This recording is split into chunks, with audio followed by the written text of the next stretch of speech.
The dust on Harvest never settled anymore. 3 days of bombardment had ground the moon's crust into a fine grey powder that hung in the thin air and got into everything, and when Nora Hale blinked, she felt it scrape under her eyelids. She had stopped counting patients at 90. Counting was a habit from training, useful when there were enough hands and enough supplies, and it was worse than useless here. Here you looked at a person, decided in 2 seconds whether they could be saved, and moved. If you counted, you started thinking about the ones you had walked past. The relief tent was a mining cargo shelter with the sides pulled down. It leaked light and cold. Nora knelt beside a woman with a crushed pelvis and worked the pressure seal into place, and the woman gripped her sleeve and asked, in a small polite voice, whether the ships were coming back. "One ship came," Nora said. "Mine, that's the one that matters right now." It was not much of an answer, but it was true, and Nora had learned that people could carry a true small thing better than a comforting large one. The woman let go of her sleeve. Nora moved on. Owen Blake was 2 rows down, arguing with a supply crate.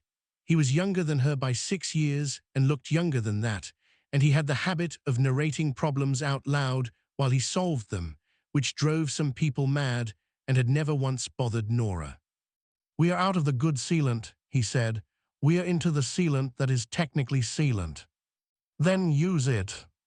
"I'm using it. I'm just noting for the record that it's bad." "Noted." Nobody had claimed the bombardment. That was the part that sat wrong in Nora's chest, worse than the injuries. Harvest was a mining colony of 11,000 people who dug ore out of a rock nobody important cared about. There was no reason to shell it, and no glory in admitting you had. Somebody had done it, seen it done, and moved on without leaving a name. The quiet harbor had come because Captain Rhea Doyle had read the distress signal and turned the ship around before anyone could tell her not to. 3 larger relief fleets had been closer. All 3 had cited the risk. Doyle had cited nothing at all, which was one of the reasons Nora had followed her for 6 years. At the 4th hour of the 3rd day, the sky changed. There was no warning sound because there was barely any air to carry one. There was only a line of white that opened across the black, low and fast and wrong, and then the ground jumped. Nora went down on one knee with a hand pressed flat to the dirt. The shelter roof snapped its cables. Somewhere behind her, a man screamed, more from shock than injury. Then silence and a long, slow rain of dust. Blake got to the tent flap first. Nora came up behind him and looked out at a new gash torn into the valley floor half a kilometer away, still glowing at the edges, throwing up heat that made the air shimmer. "That was not a bomb," Blake said. "No. Bombs go down. That thing came down at an angle. That thing was trying to land." The colonists had come out of their shelters and stopped at the edge of the camp, and none of them went any closer. Nora noticed that before she noticed anything else. These were people who ran toward wreckage on principle, because in a mining colony, wreckage usually had someone inside it. They stood there and did not move. An old woman near the front said one word. Nora did not know the language, but she knew the word, because every species that had ever met the Vorn knew it. Something in the camp went cold that had nothing to do with the temperature. Doyle arrived at a run, helmet under her arm, hair stuck to her forehead. She looked at the crater and then at Nora, and her face did the thing it did when she already knew what Nora was going to say and had decided to argue anyway. "No," Doyle said. "There's something alive in there. Hale, listen to me. If that is what they say it is, then there is nothing you can do that matters, and there is a great deal it can do that matters very much. It came down hurt. That is exactly my point." Nora was already picking up her kit. It was a stupid thing to do, and she knew it, and she also knew that she had been doing stupid things of this specific kind since she was 22 and had never once found a way to stop. There was something bleeding half a kilometer away. She was the medic. The math after that was not complicated. 10 minutes, she said. If it's dead, it's dead. If it's not, I'll know inside of one. Doyle swore quietly and did not stop her. Blake came anyway, carrying the second kit, breathing too fast. "For the record," he said, "I want it known that I'm terrified." "Noted." The heat off the crater edge pushed at them from 20 meters out. Nora went to her belly at the rim and looked down into it, and her mind refused for a moment to assemble what she was seeing into a single shape. Black, not the black of shadow, the black of something that ate light. Plates the size of doors, laid over each other, running the length of the crater and past the far edge. One wing folded wrong beneath the body, the joint torn open in a way that made her stomach turn, and a jagged slab of hull plating from some unknown ship driven deep into the flank, a meter of it still standing out of the wound like a marker post. And the eye, open, fixed on her. She had thought distantly that it would be like meeting a machine. It was not. There was somebody home behind that eye, somebody very old, and it had watched her come over the rim and had chosen not to move, and Nora understood that the not moving was a decision and could be unmade. Blake made a sound behind her and stopped. Nora went down the slope. The dust slid under her boots, and she went down half falling. Kit clutched to her chest and came to a stop 8 meters from a head longer than a shuttle. Her voice came out steadier than she had any right to expect. "Can you breathe?" The eye did not blink. Nothing happened for 4 full seconds. Then very slowly, the great head lowered to the ground and turned and offered her the wound. High above the moon, in 3 separate orbits, 3 sensor arrays belonging to 3 separate empires recorded that moment. None of them said anything at all. In the high chamber of the Ilmari hegemony, where the light was always kept at the level of a dying sun, a recording played for the 9th time that hour. A small figure in a stained white coat, a crater, the ashen wing lowering his head.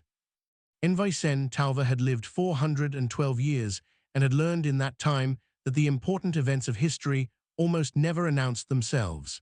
They came in badly lit footage from unimportant places. She watched the human slide down the slope, and she watched the dragon offer the wound, and she felt something she had not felt since her 2nd century, which was the specific cold of not understanding. "Species designation," she said. "Human," said the analyst. "Union of Earth and Colonies, member of the Outer Trade Compact for 19 years. 19. Yes, envoy." Talva said nothing for a long moment. In the Sovereign Reach, at that same hour, a warlord named Dream watched the same footage and began drafting a strike order. In the Drathan Concord, the oldest fleets in the galaxy were told to hold position and observe, and to fire on nothing, and to speak to no one. 3 empires, 1 small moon, nobody said a word. Nora did not know any of that, and would not have cared much if she had. She had a problem, and the problem was that there was no textbook. There were no charts for Vorn anatomy, no dosages, no vessel maps, nothing. Everything the galaxy knew about the inside of a dragon had been learned by things that died learning it. So she did what she had done at 24 in a collapsed habitat with no equipment. She started from the outside and worked in, and she asked before she cut. "The plate in your side," she said. "I can't leave it. It's holding the wound open and it's not clean. But if it's sitting against something important, pulling it will kill you, and I won't know until it's out." The answer came before she heard it. It came through the ground and up through her boots and settled in her chest, a low pressure, almost a pain. "Pull it." "That's not an answer to what I asked." "It is the only answer that is useful." She almost laughed. It was a terrible thing to laugh at, and she was so tired that everything had gone slightly funny. The colony gave her what it had. There was no surgical laser on Harvest, so 11 miners brought cutting rigs and stood in a ring around the wound with their visors down, and Nora walked the line and taught each of them, in about 90 seconds each, the difference between cauterizing and burning. There was no clamp large enough. So they used cargo hooks. There was no sterile field, so Blake rigged 3 atmosphere curtains from tent liner and held the seam shut with his hands for 6 straight hours. The plate came out at the end of the first night. It took 4 winches. It was 2.5 meters long, and it came out slowly, and Nora watched the blood come with it, dark and hot and far too much, and she got the sealant in, and the miners burned the edges, and the flow slowed, and then stopped, and she sat down in the mud and shook for a while where nobody could see her. The second day was the wing. She got that one wrong. She read the joint as a simple brake and set it the way a brake should be set, and the moment the pressure came onto it, the dragon's whole body locked rigid and the crater floor cracked, and Blake was thrown off his feet. It was not a brake. It was a torn socket with a nerve trunk running through it that no human joint had any equivalent for, and she had just pulled on it. She could have covered it. There was nobody there who could have told her she had made a mistake. "I was wrong," she said instead, loud, so the miners heard it. "That was my error. The joint isn't like ours. I'm undoing it and starting again, and it's going to hurt worse coming out than it did going in, and I'm sorry." The great head turned toward her. Blake, on the ground, quietly recorded all of it, because Blake recorded everything, and that was his one professional vice, and it was about to matter more than either of them could imagine. The wing took 11 hours the second time. On the third night, the fever came down and the breathing changed, and Nora fell asleep sitting against the curve of the neck with her hand still flat on the plating, and woke because the plating had spoken. "Why did you not ask for anything first?" She scraped a hand over her face. The crater was dark. Somewhere up the slope somebody was singing badly in a mining dialect. "Ask for what?" "Every species that has come to me has come with terms. Bond with me and I will give you a world. Serve me and I will give you a fleet. They come with a price already written. You came with a bag." "I came with 2 bags. Blake had the other one." "You are avoiding the question." Nora thought about it. She was too tired to make it sound like anything. "You were the worst injury in 100 kilometers, she said. "That's the whole thing, that's all of it. I don't have a bigger reason. If a man had come down in that crater with a plate in him, I'd have run the same distance." Silence, long enough that she thought he had gone under again. "Then I have been alive 906 years. "Congratulations." "In that time, no one has ever come to me without a price.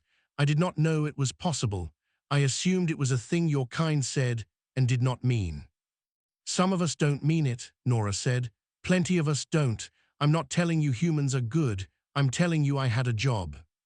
The head lowered until the eye was level with her, and it was like standing in front of a window into deep water. "You are not afraid of me." "I'm terrified of you," she said. "I'm just more tired than I am afraid. Ask me again in a week."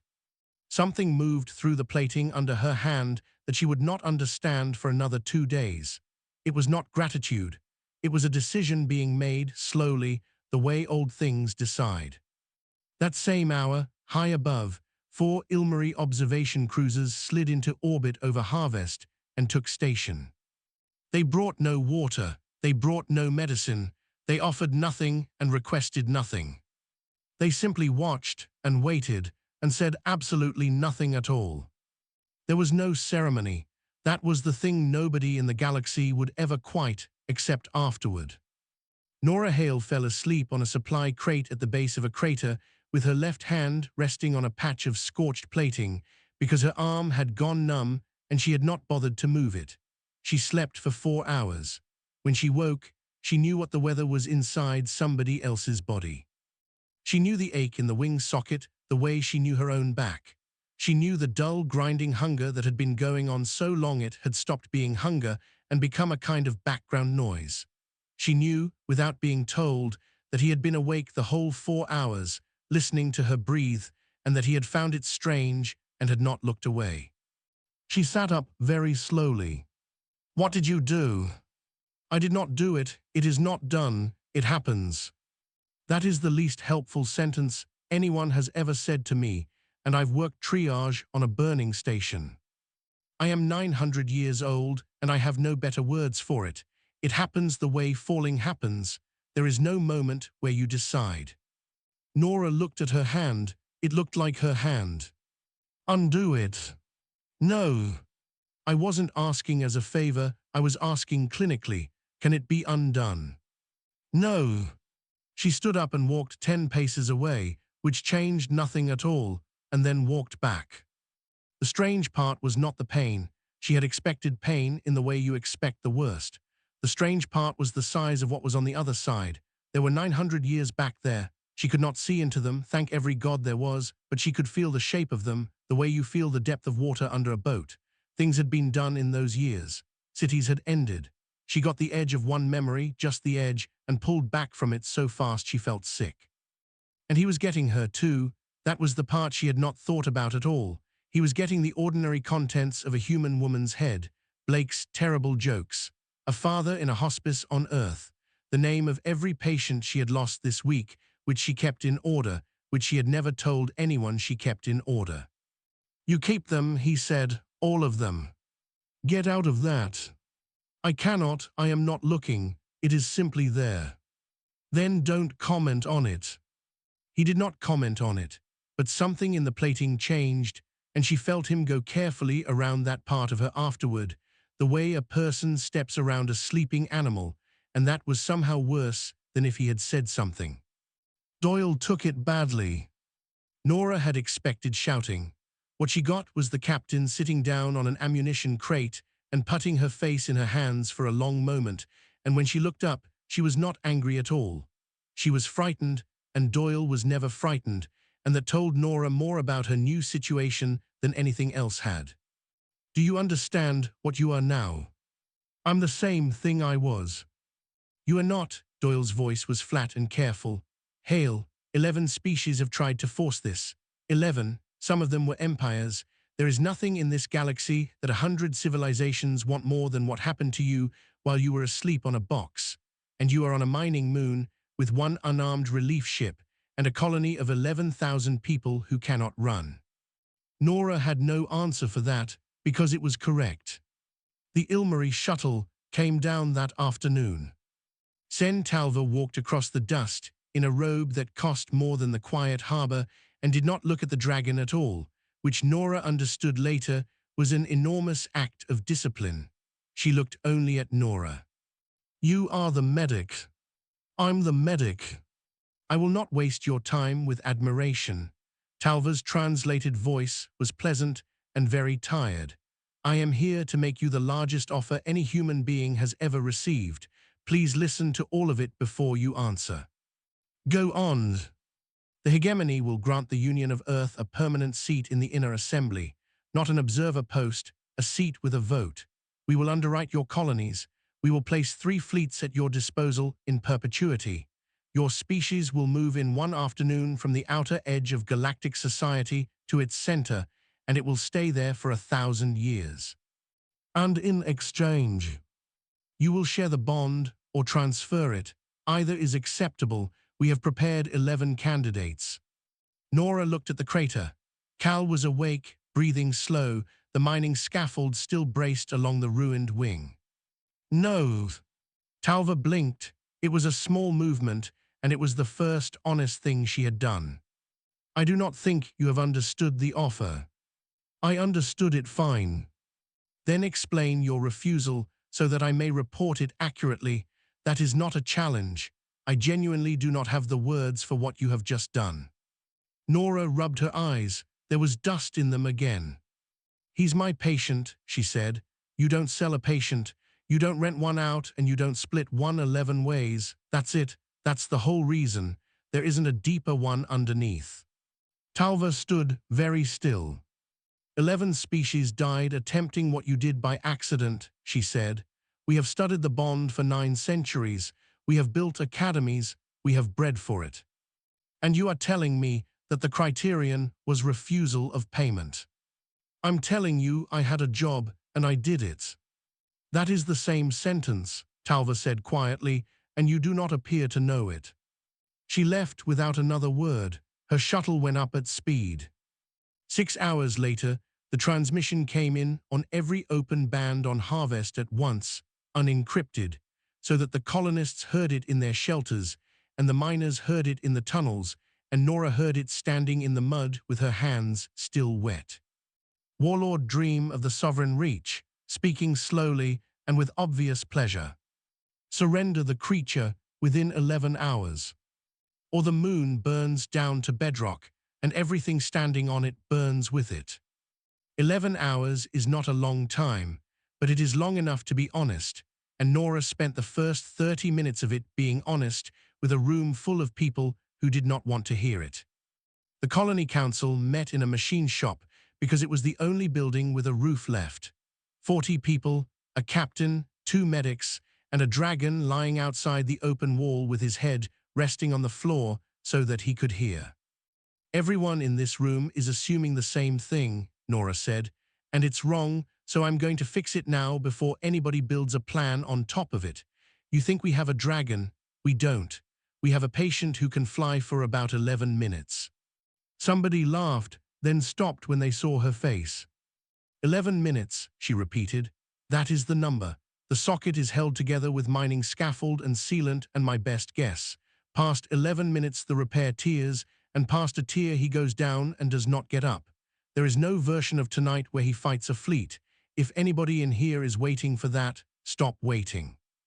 900 years of reputation, and a woman in a stained coat had just taken it apart in 6 sentences. Cal, outside, said nothing. He had not disputed a single number, and Nora knew from the inside of her own chest that this cost him something. Doyle folded her arms. Then what do we have? Time and haulers, that's it. Dream thinks he's coming to take a weapon. He's coming to take a weapon, so his fleet will spread wide to stop it escaping, because that's what you do when you're hunting something fast. That formation is bad for shooting at the ground. If we can hold him in it for even 20 minutes, that's 20 minutes of nobody shelling this valley. You want to use him as bait. I want to use him as a shape in the sky, Nora said. There's a difference, and it matters to me. The evacuation was ugly. It was 11,000 people and 19 ore haulers and 1 relief ship built for 400. They filled cargo holds meant for rock. They cut the seats out of the quiet harbor's passenger deck and stood people shoulder to shoulder in the space. They took the sick first, and then the children, and then everyone else by lottery drawn out of a helmet, and Nora ran the lottery herself because nobody else should have to carry it. Blake worked beside her without a joke for 5 straight hours, which frightened her more than the ultimatum had. At the 9th hour, 61 people still had no berth. At the 9th hour and 20 minutes, 4 ore haulers that had already lifted turned around and came back down for them, and Nora sat down on a crate and put her head between her knees for about 8 seconds, which was as long as she could spare. The Reach fleet came in at the 11th hour exactly. Dream was many things, but he was punctual. 22 ships. They spread as they came, exactly as she had said they would, a wide net thrown across the sky to catch a thing that could run. Nora climbed the scaffold and put her hand on the plating at the base of the neck. You know the number. 11 minutes. You will not fight, you will not close. You will be seen, you will turn where I say, and when I say come down, you come down, and if you argue with me about that, I will never speak to you again. Then I will not argue. He rose. The sound of it flattened the tents. He went up out of the crater in one movement, and the dust went with him in a wall, and Nora, in the cockpit of the last hauler with her hand pressed to the console and her eyes shut, saw what he saw. She had never flown, she had never wanted to. For 9 minutes she flew. The Reach fleet reacted exactly the way 22 captains react when the oldest predator in the galaxy comes up at them out of a hole in the ground. They widened. They chased the shape. Dream's forward screen peeled off its bombardment approach and swung out to close the net, and for 8 beautiful minutes, not one gun on that fleet was pointed at the valley floor. The haulers went up under the shadow of it, one after another, engines howling past their limits. At minute 9, the socket tore. Nora felt it as if her own arm had come apart. She heard herself scream in a hauler cockpit 2 kilometers away. She felt the sky tilt and the ground come up, and the long silence of something very old realizing it had run out. Down, she said. Down now on the crater, get down. He did not fall so much as arrive. He came in on one wing and the ruined shoulder and hit the crater floor and slid 100 meters, and the shockwave threw the last hauler sideways, and Nora was out of her seat and down the ramp before it had stopped moving, running with her kit banging against her hip, because she felt him fadding, and she would have run anyway, bond or no bond. He was breathing, the wing was ruined past anything she had, and she got there and put her hands on it and started working anyway, because that was what her hands did. Above them, Dream's fleet reformed. The haulers were gone, all 19 of them, out past the moon's shadow and climbing. The quiet harbor was gone with them. 11,000 people were alive and moving away at speed. On the ground there was a crater, a dying dragon, a medic, and Owen Blake, who had refused a berth twice and lied about it once. The lock-on beams came down through the dust and lit the whole valley white. 22 ships, every gun on every one of them. Dream's voice came over the open band, and it was almost kind. "Step away from it, human. You have done more than anyone expected. Step away, and I will let you live to be famous." Nora Hale did not step away. She reached into her kit, past the sealant and the clamps and the empty ampules, and took out the battered recorder that Blake had been filling for 4 days, and she opened a channel on every band the moon could reach. "My name is Nora Hale," she said. "I'm a field medic. I'm going to read you my notes." Nobody in the galaxy expected a speech. That was the first mistake. Every empire that had a listening post pointed at Harvest that night was waiting for one of two things, a demand or a threat. Those were the only two shapes a transmission from a bonded rider had ever taken in recorded history. Whole departments existed to parse them. What came instead was a tired woman reading out numbers. Day 1, hour 19. Patient is Vorn, adult, approximate age 900. Foreign object in left flank, hull plating 2.4 meters, driven in at an angle. Wound is packed with rock dust and is not clean. No sterile field available, no suitable clamp available. Improvised with cargo hooks. Object removed at hour 26 with 4 winches. Blood loss severe. Cauterized by 11 colonists using mining rigs. Patient conscious throughout. Patient did not move. The lock-on beams held on her. She did not look up at them. Day 2, hour 4. Attempted reduction of left wing socket. I read the injury as a simple joint break and applied standard traction. This was incorrect. The socket carries a nerve trunk with no human equivalent. My error caused severe additional pain and possible further tearing. I stopped, reversed the procedure, and began again from the beginning. Recorded here so that the next person who tries this does not repeat it. In the high chamber of the Ilmari hegemony, an analyst looked up from her console and said quietly that the human was reading out her own mistake on an open band while under weapons lock, and asked whether that could possibly be a tactic. Sen Talva said no. She said it in a voice that made the room turn around. Day 2, hour 15. Patient asked why I had not named a price. I did not have a good answer. He is the worst injury within 100 kilometers. That is the entire reason. I would like the record to show that I was not being noble. I was being a medic. These are the same thing on most days. Dream's voice cut across her, no longer kind. Cease transmission. Nora kept reading. Day 3, hour 2. Fever down, breathing changed. Patient stable but will not recover full flight. I have told him this. He has a right to know his own body before anyone else does. And there it was. The thing that 9 centuries of academies and breeding programs and offered fleets had never once produced. Somebody had told a Vorn the truth about himself when the truth was bad news. The Drathan Concord broke silence first.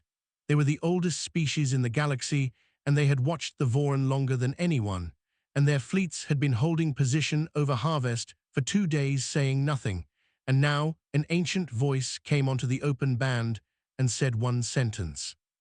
We have been asking the wrong question for 900 years. Then the Concorde's forward line moved, not toward the moon, between the moon and Dream. The hegemony went next, and that one cost more because it was not an order from home. Talva gave it herself from a cruiser in high orbit with no authority to give it and every certainty that she would answer for it later. 4 Ilmari ships slid down into the gap. Warlord Dream had come to take a weapon from a mining moon. He now had 11 Concorde ships and 4 Ilmari cruisers between him and a woman with a recorder and a galaxy listening to a live channel, and about 4 seconds to decide what kind of person he was going to be in the history that was being written around him. He fired. The valley lit up. The first salvo came down, and the Concorde screen took most of it, and the rest hit the ridge east of the crater and turned it to glass. Nora went flat over Cal's neck with her arms spread, which would have done exactly nothing, and knew it, and did it anyway. The Reach flagship survived for 19 seconds. 3 fleets fired on it. Each of them believed, in that moment, that it was acting alone. That fact would be discussed in academies for 200 years. Then the sky went quiet, and the dust began to fall, and Nora Hale lifted her head and found she was still alive. Blake was flat on his face 6 meters away, hands over his skull, swearing steadily into the dirt in a way that suggested no injuries at all. Under her hands, the plating shifted. "Don't," she said, "don't you dare. The socket is gone. You have nothing left to fly on." "I am not going to fly." "Then what are you doing?" "Standing up. There is a difference, and it matters to me."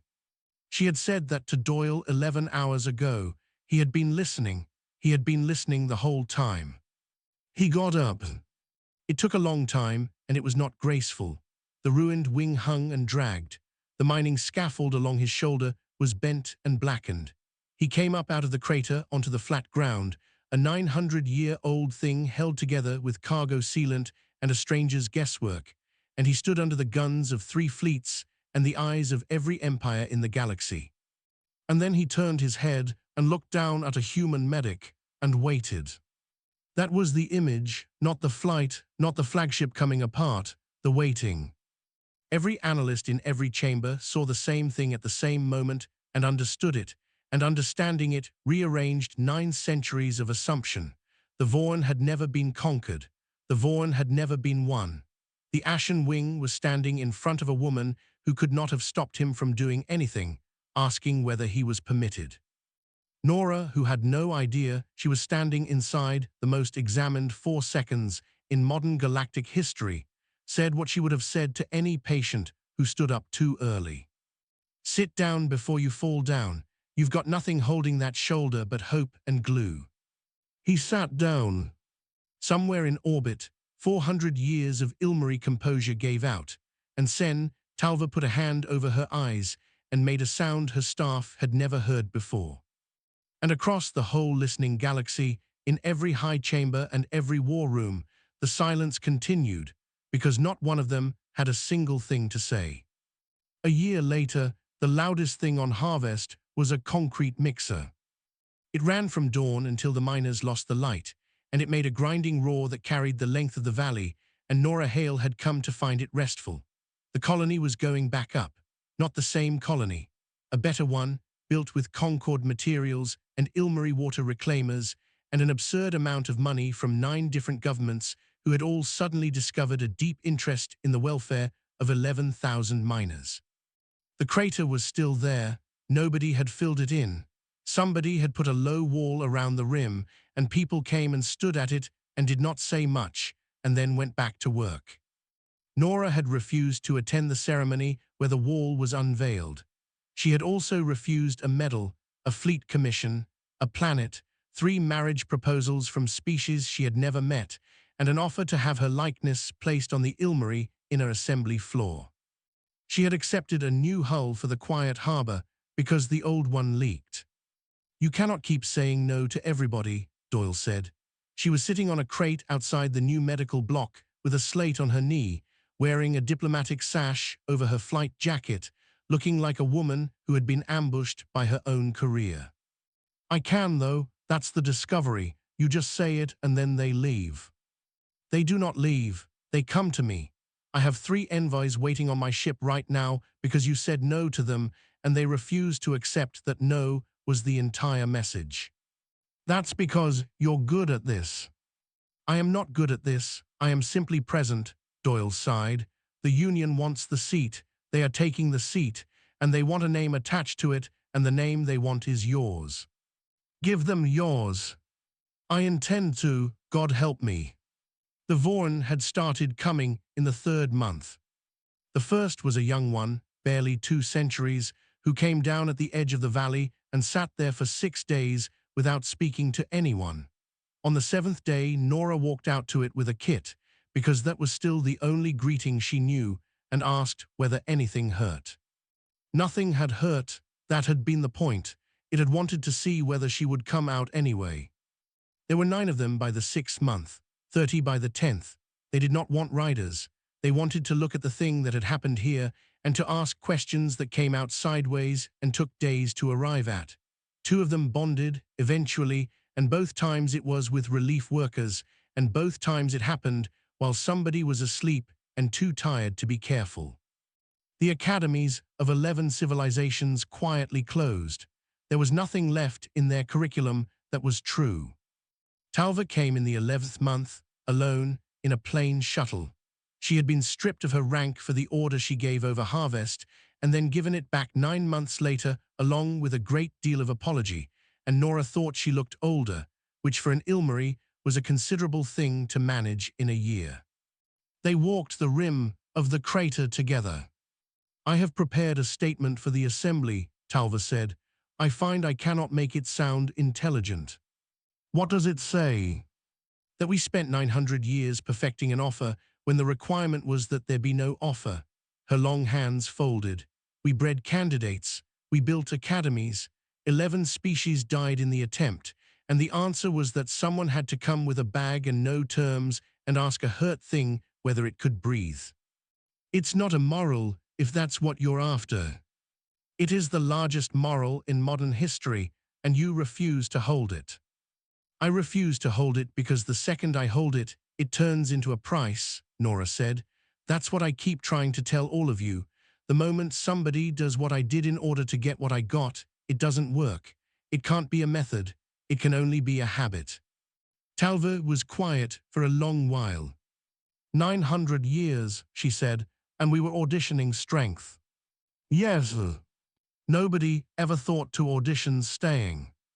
The quiet harbor lifted at the end of that week, bound for a chemical spill on a moon nobody had heard of, 40 applicants for every berth, and Blake in the cargo bay complaining loudly about the sealant, which was still bad, which he had noted for the record. Cal came up alongside her. He would never fly the way he had. Nora had told him that plainly in the 4th month, sitting on the scaffold with the scan results on her slate, in the same flat voice she used with everyone. The socket won't take the load again. You'll fly. You won't fly like you did. Long burns are done. If you push it, it goes for good, and then you're on the ground for the rest of a very long life. He had taken a long time to answer. In 907 years, he said, no one has told me a true thing I did not already wish to hear. That's a terrible way to live. It is the way of things that are feared. Fear is a wall made of people agreeing with you. Well, she had said, packing up her slate, I'm not going to agree with you. I'm barely going to be polite to you. I've got rounds. Now he flew beside the relief ship, out past the moon's shadow, wings scarred and shoulder ridged with a lattice of mining scaffold that had been meant to hold a cargo frame, and had ended up holding the most feared thing in the galaxy together. 3 empires tracked them out. The Concord, the Hegemony, what was left of the Reach. Their fleets had spent a year rewriting everything they believed and had come to no agreement except one, which was that none of them wanted to be the first to speak. So they watched an unarmed relief ship leave for a disaster nobody important cared about, with a broken dragon-flying escort, and they said nothing at all. The galaxy had spent 900 years asking who was strong enough to be chosen. It had never once occurred to anyone to ask who would have stayed.